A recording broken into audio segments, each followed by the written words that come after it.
Back once again with the Renegade Master.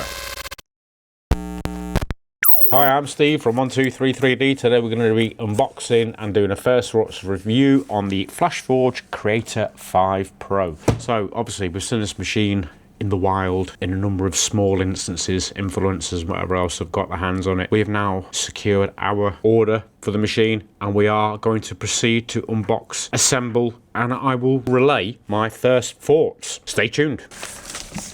So, quick start guide. I will put it on the floor. Very big slab of foam, a lid, and a machine! Right, there we go. Ooh. Yeah, that is in there. I'm not sure how I get that out of there. A bit like that. I'll get everything out first, and then we will unpack the unpackaging. So, start with this one. Get rid of this first. So I've got 4 spool holders, a power cable, and the screen with a connection on the back. I have a little bag of filament samples, a little baggie of tools and screws and other bits and pieces. I have 4 of these dooblies, which I have no idea what these are yet. There is the tool head and obviously the unit that mounts on the side of the machine, and 4 panels for what I am not sure yet. Without further ado, we will consult the quick start guide. So unboxing, as we've already done, packing list, the assembly guide. So first thing it's wanting me to do is connect the screen. So that is what we shall do. So secure the screen display using 2 M3 by 6mm long screws. So I shall get all the screws out. And we do have a bag, which says 2 pieces, but there is 3 in there. So we have got a spare screw, which is always nice because you never know if you're going to drop one, lose one, or whatever. And you don't want to be doing that because then you will be doomed. There is no ribbon cable. So this is quite a nice connection. I'll get a close-up. So here we have basically a printed circuit board that is the connector, and then on the machine we have a socket. So there is no flexible ribbon cable in this instance to damage or break, which is nice because we do see quite a lot of time people can get a little bit over enthusiastic with removing the ribbon cable and the socket stays in the back of the screen while the part of the ribbon cable is in your hand, which is never a good thing because it's then useless. So very simply line up. Right, what's it asking me to do here? It's saying there's a little clippity clip somewhere that I need to unclippity clip, and I can't find the clip. Where is the clip? Insert the 4 nozzle blockers into the slots on the extruder dock. Nozzle blocker slots. There's a mouthful, which is these. So these are nozzle blockers. In simple terms, when the tool docks, the nozzle rubs on here and just prevents any filament from oozing, hence block the nozzle blocker. And then we just have 4 little keyed slots directly under where our tools are going to mount, that they just literally slide into. Right, align the extruder dock with the slot on the top right side of the printer, insert it downward. So as you can see, I have a contraption here on this side of the module. This is what I'm going to call it. It's a module. We have a little connector, and then on this side of the machine there is a receptacle connector where they should marry up and 2 will become 1. When 2 become 1. Oh, I don't, no. Stay. Sorry to interrupt, I'm Steve from the future. Just to let you guys know, we do have a website to fulfill all of your 3D printing needs. So if you haven't done so already, please do check out the link in the description where you can have a browse across our whole product range. And if you're outside the UK, please don't forget to check out our sister stores. We have these based in the Netherlands, in Ireland, and also in Sweden. Back to the video. Somebody has obtained a remote for my desk. I didn't know there was such a thing. I mean, honestly, oh dear me, that is not the best of fits. That takes an exceptional high amount of force, in my opinion, to locate it correctly. So when you do this, be careful, because you could very easily break something. Next up, it's asking me to pop in 2 screws, which I will do now.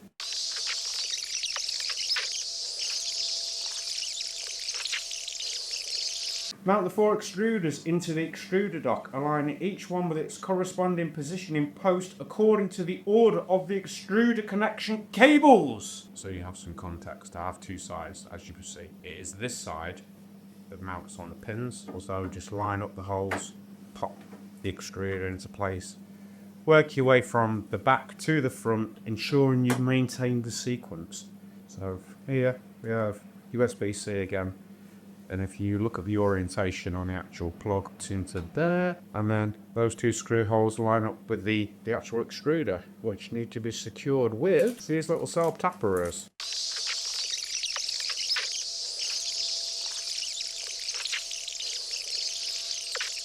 So these little doobly are corners with these bigger dooblies, and then we've got a keyed section on the panel. We literally just ride them up and slide them into place. On these panels, obviously you can see on one side you've got clips, your side looks to be magnets. You want to make sure that everything, magnets are all on the same side. Don't pop it around that way, because then it's going to be upside down, not work how it should be. It has to be that way, because then they'll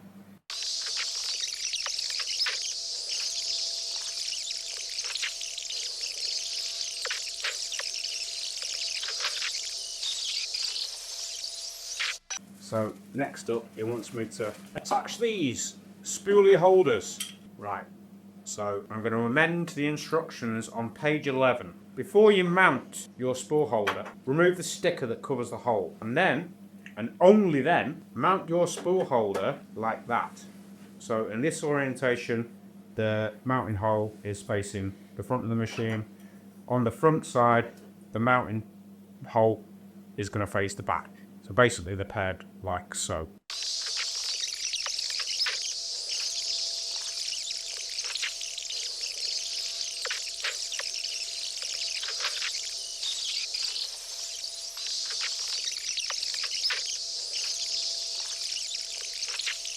Are we all ready for Magic Smoke Blaze? We are English. Next, searching for Wi-Fi. You can search, but I shall not give you access. We'll skip that. We don't need the Wi-Fi for this exercise. Obviously, at this point in time, there is nothing actually on the extruder module. The tool heads are all still parked. There is a probe on the base of the extruder itself. So these are not specific to each hot end. It is on the actual carriage, which will take about half an hour, 36 minutes to be precise. A little longer than a few minutes later. So, what we've done so far is we have done bed leveling. The machine then went and picked up extruder. I'm assuming that is number 1. It is extruder number 1. It then did a resonance test, i.e. input shaping, so it vibrated, made some very, very strange noises, and completed that part of the setup process. Now it's giving me a prompt on screen. Again, this could be easily confused, so I will make it crystal clear. I will read the message first of all. To ensure the effect, please remove the heated bed. Now, for those of us in the know, the heated bed is this. This is the heated bed. This is where the heat lies within the bed. The element for the heated bed sits in here. I absolutely do not want you to remove the heated bed. What I would like you to do is remove the build plate, like so. Under no circumstances, remove the heated bed. Just the build plate. Flashforge, again, if you're watching the video, please amend the wording in the instructions. I have removed the build plate. Now it's going to do the extrude offset calibration process. Yes, we will cut there and we will resume once this is finished. A lot of boring math later. So for those of you who aren't very familiar with this kind of setup, I am noticing a couple of fundamental drawbacks between this and its rival behind it. My first observation is the Snapmaker is exceptionally easy to load because it has basically stepper motors in the filament sensors. That as soon as you pop your filament into that little sensor, it picks it up, grabs it, and does all the hard work for you. Whereas this, I have to manually feed said filaments through the tubes into the extruders, and I don't even believe that is the end of the game. But we will see. Time will tell. The other thing that I read in the manual, which I don't like, so what it's telling me to do is basically I have to now manually press each lever to the corresponding spool until my filament is in there and I cannot pull it out. Thus making sure the filament is engaged in the gears that actually pull it into the extruder. So that one is in, that one is in, that one's in, and that also appears to be in. I'm not going to faff around with colours at the moment because I don't need to. I am literally going to go on the benchy and I'm going to click print. And I'm going to see what happens. Top cover is open. Wow. It knows I haven't got a top cover on. That is amazing. Do I keep the top cover off or do I keep it on? On, off, on, off. Traditionally, I would keep it off because I'm printing with PLA. But as soon as the machine's shouting at me, I'm going to put it on. We shall wait for the magic to unfold. Some observations. The spools stick out rather far along the front of the machine. I'll give you some more insights. Tech specs while we're waiting for the thing to do what it does best. Or what we hope it does best, print. We have a 256 by 256 by 256, so 256 millimeters cubed. For those of you who don't know what cubed is, it's a box. The build plate, so the Z-axis, runs on 3 smooth rods driven by lead screws. So we've got 1 smooth rod that side, 2 smooth rods that side, then that is driven by 2 lead screws on this side and 1 lead screw on that side, giving you a triangular formation. Then on the actual extruder axes, the extruder moves on a linear rail, which is nice, and then it moves obviously on the X axes on smooth rods that are belt driven in a traditional core XY configuration. The weird thing that I noticed when I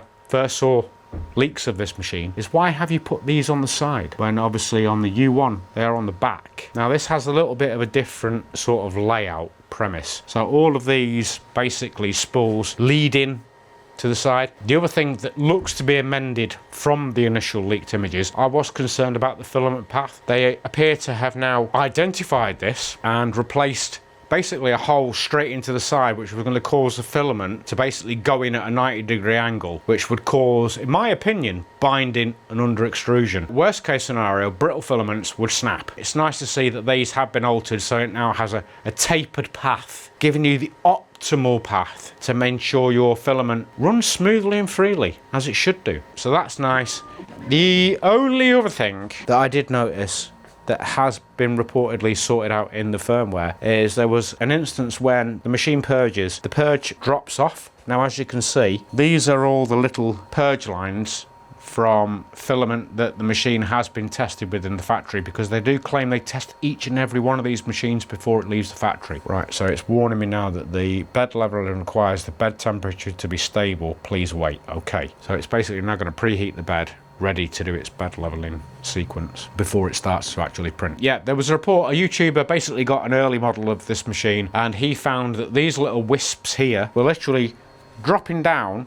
This fan's on and it was sucking them in. Inside there's a heater for chamber heating, which is, you know, very, very dangerous. That fan has now been disabled on startup, because what would happen was, as soon as you turn the machine on, that fan would kick on and it would suck these in. Now that is disabled on startup, so the fan won't actually kick in until you're actually running your print. That's what I'm hoping. But this is the whole purpose of the video, so I can relay this information to you, the viewer, and hope these concerns have been addressed and ironed out prior to shipping. Other aspects of the machine, what else have we got? So on this side of the machine, we do have a USB standard port. On this side, we have the power cable going in and a on-off switch. I'm not sure why they put the power cable on the side of the machine. It would have probably been better suited on the back, but logistically it might not have been possible. I don't know. I haven't opened the machine up yet to inspect the internals, but I'm guessing the reason for it being on the side is they may not have been able to fit it at the back. Other little things that we have noticed, so you have got the standard gold PEI texture build plate, which is double-sided and magnetic. Then inside the machine here we have a active carbon HEPA 13 grade filter. So when you are printing with ABS or ASA, you can be quietly confident that it is being filtered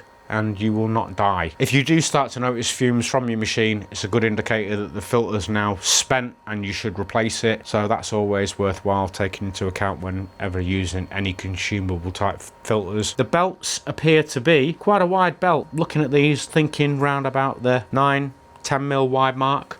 Typically Core XY machines use a 6 mil wide belt. I can't see that having any real adverse effects on the actual machine. Each of the tool heads has a funky little RGB LED that tells you the status of each tool head. While the parts stationary, they're all glowing happy blue. Once the extruder picks up the tool head, I think it then changes to a green. And I'd like to think if it spits its dummy out and has a bad time, it'll turn red to let you know that there's something untoward happening. What have we got on the UI? So on the UI, we have a chamber temperature, we have a bed temperature, then we have all 4 independent tool head temperatures. Currently, toolhead 1 is heating up to 120 degrees-ish. The rest are all pretty static at around 20, 28, 24, 25. The machine also has an inbuilt camera, so you can remotely monitor it via the Flashforge app or the Flashforge slicer. As far as I am aware, and I will confirm this later on, this is locked down to Flashforge slicer only, so you can't use the machine in its present state on Orca slicer or anything like that. That is one of the drawbacks in my opinion, but as I say, I haven't had that confirmed. That is a suspicion, and what I've read online I will confirm. So we will let it do its bed mesh, print its benchy, and we shall reconvene once this has finished. Later. First print has completed. Don't eat filament, it's not good for you, gets stuck in the digestive system. So first impressions, checking out the actual print quality of the benchy, it appears to be very good. There is no real visual artifacts on the print. Everything is printed out quite clean. I can't see any excessive stringing or anything untoward, really. Waste wise, we have created a little purge tower. There is no purges in the machine, which is a nice thing to see, because that was one thing I was a little bit concerned about, and from my observations, the machine now does appear to put a little purge line on the edge of the build plate opposed to dropping it off the build plate, which should stop any purge lines getting sucked into the heater. So that is also very promising. All of the tool heads have parked away, docked correctly. It hasn't caused any errors. We've not got any under extrusion or typical telltale signs of anything untoward happening. So overall, first impressions are promising. What we will do, as we always do in time-honored tradition, we will take the machine away, we will use it, abuse it, and try and break it as best as we can. And then we will revisit the machine later on down the line to report back our findings. But overall, the machine does what it says it should do. Do I see it to be a direct competitor to the Snapmaker U1? That's a tricky one. Only time will tell, I guess. We all know the same old situation. Some people have brand loyalty to certain brands and whatever else. Other people, you know, want the most economical entry point machine into the hobby or the industry. This machine does sit in that price bracket. We will leave links to this in the description so you can check it out, along with the other model, which is the Creator 5. So that's the unenclosed version of this machine. But yeah, and if you haven't done already, don't forget to like, subscribe and share to make sure that you don't miss out on the revisit long-term use video for this machine. We will put it through its paces, as I've said, and we will come back with that video to report our findings, show you all of the glorious or not so glorious prints that we have managed to complete on the machine. Who knows which way this will go? Time will tell. That's it from me on this one. I'm out. Bye-bye for now.